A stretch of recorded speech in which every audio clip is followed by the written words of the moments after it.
The amount of good these people do is almost immeasurable. And now they're working on the mobilizing the vote in Georgia. And I have the president of Job Creators Network, Alfredo Ortiz, on.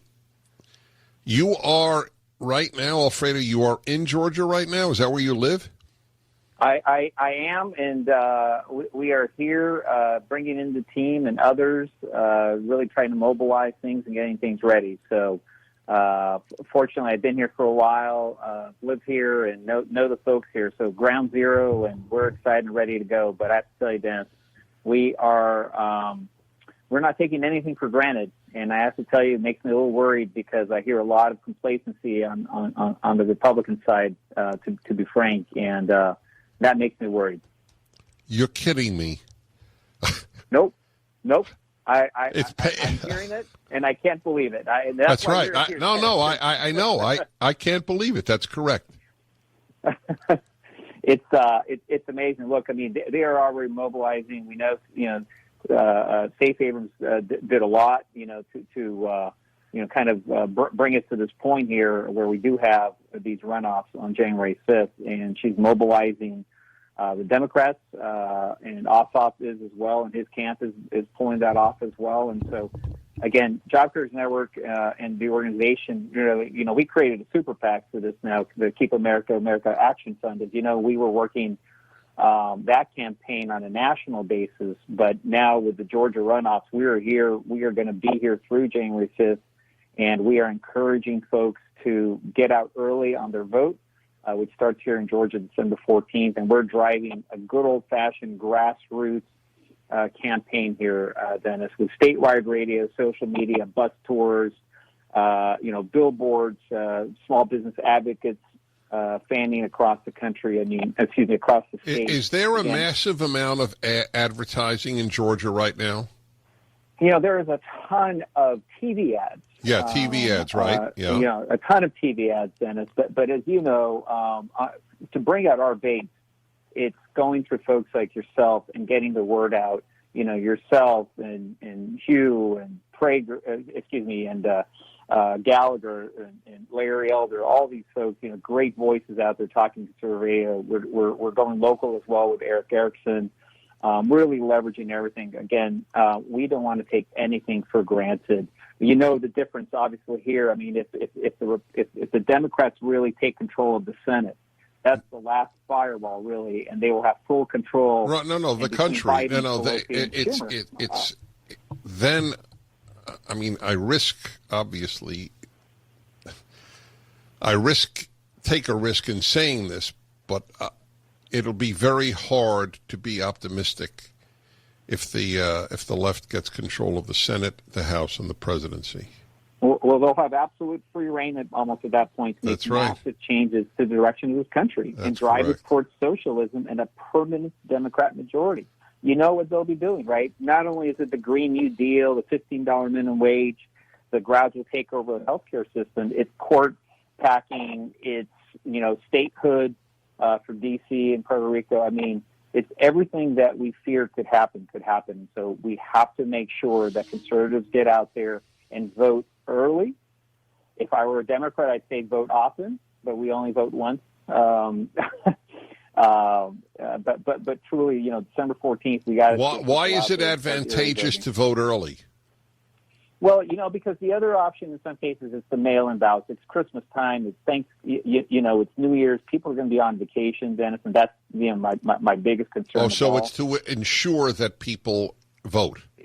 Yes. Okay, fine. All right. I want to make sure, and Dennis, I don't want to get into the whole mail-in ballot thing again, right? And if our side just kind of leans on that and resorts to that, we're just going to have issues yet again. So we got to get our folks out. All right. So let me address that issue. Are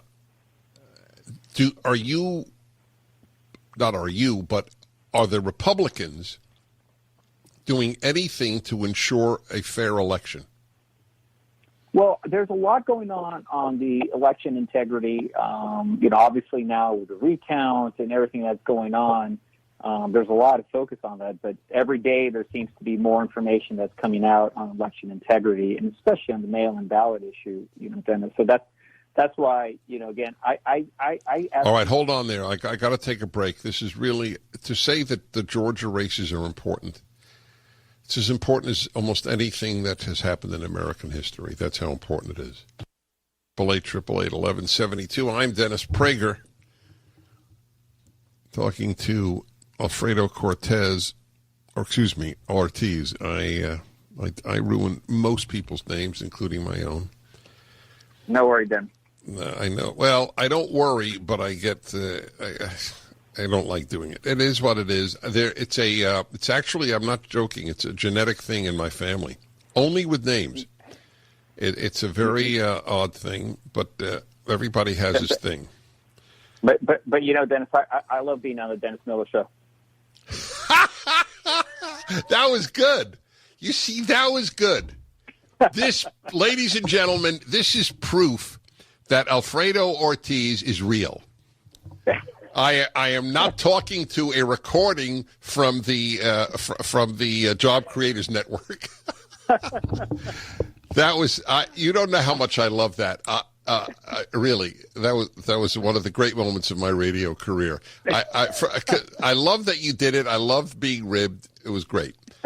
It's very funny. I've always had this view whenever I have been, the butt of a joke or ribbed like that or whatever. My only concern was it a good line? Not are my feelings hurt? And it was like my mother said to me, you'll love this. So I began lecturing at 21. I have a very strange life. So when I was about 23, my mother and I were talking one day, and she said, "Are you getting paid for your talks?" I go, "Yeah." She goes, "That's amazing, because I could listen to you for free, and I don't listen." So whenever I tell that, people think, "Your mother said that?" And I'm thinking, are you kidding? It was such a great line. I remember it the rest of my life. I had zero pain. It was just a great line. Anyway, it makes me want to visit. You and I should go to the great what is it? Aquatic museum. What is it called again? Oh, the Georgia Aquarium? Yeah, the Georgia Aquarium. Yeah. Yeah. That would be good. We'll bring Bernie Marcus over. That's right. Exactly right. I gave a lecture there, and I can't tell you, it was unique. While I'm talking to people, we have sharks coming by. Oh, I know, it's crazy. It is. It truly is. It is an amazing aquarium. I encourage all your listeners. Yeah, no, it's the greatest. It may be the greatest, yes. All right, back to Georgia. You began by telling me there might be complacency among Republicans in Georgia. Now, so let me just say to my listeners in Georgia, the fate of the United States is in your hands. How the hell can you be complacent? Well, I'll tell you, it's really not the Georgians that are complacent. I have to hate saying this because I'll probably lose all my friends from D.C., but, it's the D.C. folks are coming in and saying, you know what, we win these all the time. So, Alfredo, I don't know why you're so worried about this. What does it mean we win these all the time? I don't understand that.